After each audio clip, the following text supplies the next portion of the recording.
Hello friends, good to see you again through this video. Today I wanted to share about this question. How do we converse with our Lord?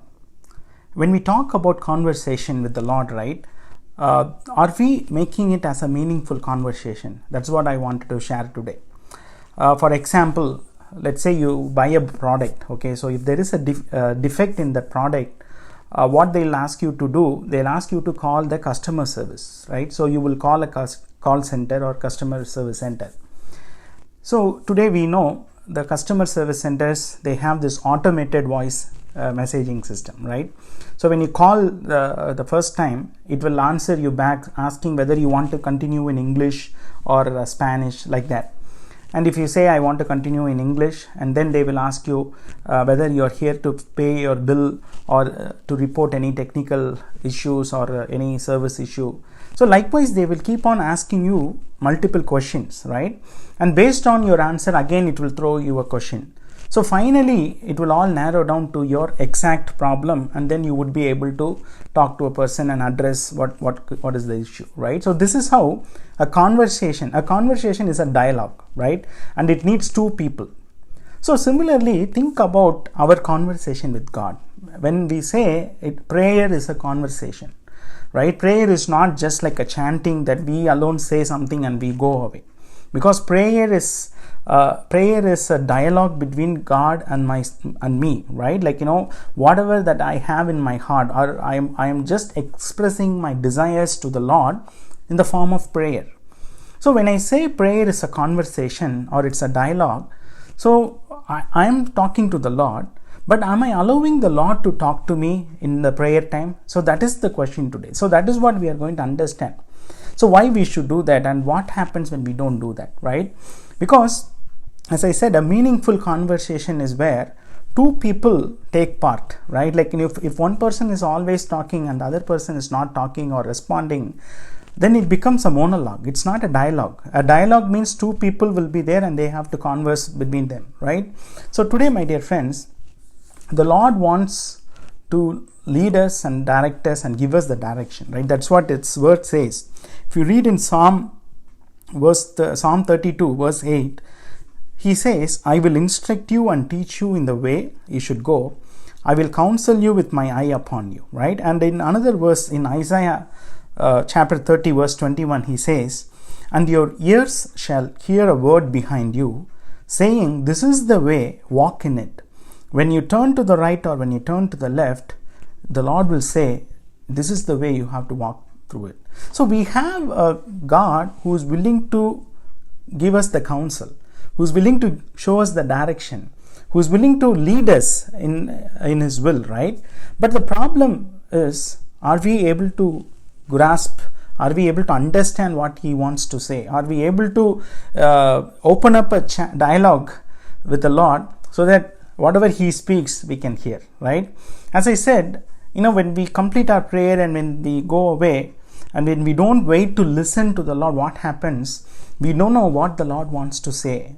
We don't know what the Lord wants us to do next, right? And then we complain, the Lord is not talking to me, the Lord is not giving me answers. No, the Lord is always willing to give you and me the answer. He is always willing to lead us. He is always willing to direct us. But the question is whether are we willing to sit in his presence and wait for him to respond. So as I said, the best way the Lord responds to you and me is through his word, right? 99.9% he will use his word to communicate with us. And sometimes he communicates through people, right? Like, sometimes he gives utterances, like a prophetic utterances. Somebody says something that what we have to expect. God still like uses people to, speak over other people, right? So today, the question is, when we sit in the presence of God, when we pray, when we submit our petitions to him, how long do we wait? and how do we meditate His verse. That is the most important thing. So when I pray for a request, when I'm in a situation where I have to take a big decision in my life and I don't know what is the right way or what is the right approach, so I can always go to the Lord and ask for His counsel and ask Him, Lord, I need your understanding, I need your wisdom in here, so help me and show me the way that I need to take. When I submit myself and sit in the presence of the Lord and just meditate His verses, read His word, God will definitely speak through the word. And He will definitely highlight certain words, certain verses, so that it can be applied in our daily situations. See, that is why the word of God is called as the living word, because it has been written by, it has been inspired by the living God. And today the Lord talks to you and me. The Holy Spirit, reveals the truth from the word, so that we would be able to understand and relate it to our current situations. So that is the beauty of God's word, right? So today I may be reading a verse and God will be using that verse to apply in my current situation. So the same verse, when I'm reading after a month or after a year, He will still use the same word to apply to a situation that is happening in my life at that point of time. That is why the word of God is a living word and it cannot be destroyed. So today, my dear friends, how do we meditate on God's word? Do we really spend time to meditate on God's word? That is what is the most important thing we need to understand, because when we pray, it is very important we follow our prayer with meditation, because that is when we allow God to talk to us. Because through prayer we have communicated to Him, but there has to be a communication that should happen from God to us, and that is where this meditation time is very, very important. Without that meditation time, we cannot expect to know the answers from the Lord. That is very, very sure.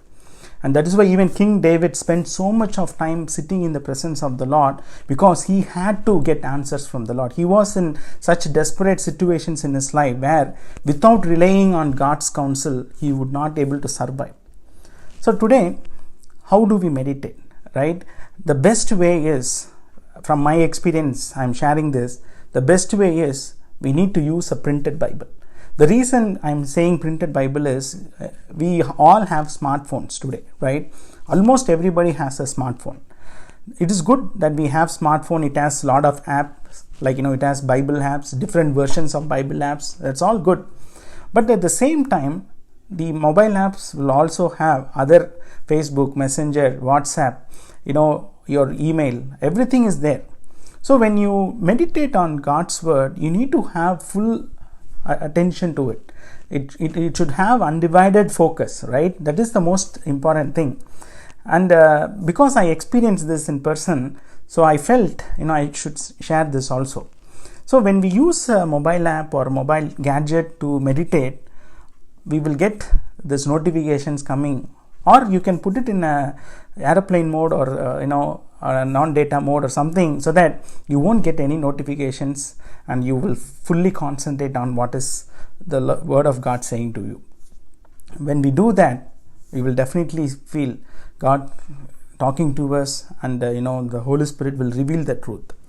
At the same time, as I said, when you set a time for meditation, make sure you tell that to your family, right? So that you don't have any hindrances or any disturbances. Maybe after all, it is going to take 20 minutes or 25 minutes a day. So you can let them know that is a private time. You can still have your family prayer, you can still have a corporate prayer or a gathering at church. Those are all fine, but personal time with God is the most important thing. Unless and until I have a personal time with my Lord, I won't be able to understand the depth of His word. I don't be able to understand the depth of the truth that is inside the word of God. And that is why having a meaningful conversation with the Lord is so essential, and that will happen only when we set a time for meditating on God's word. So right after the prayer time, whatever the request that you pray to the Lord, you can always ask Him, Lord, I am going to spend this time with you. I'm waiting for you to answer me. I need answers from you. So when we ask Him and submit ourselves to Him and sit in His presence, definitely you will experience God giving you definite answers and the direction that you should take. May the Lord bless this word. You all have a blessed and a happy day. God bless you.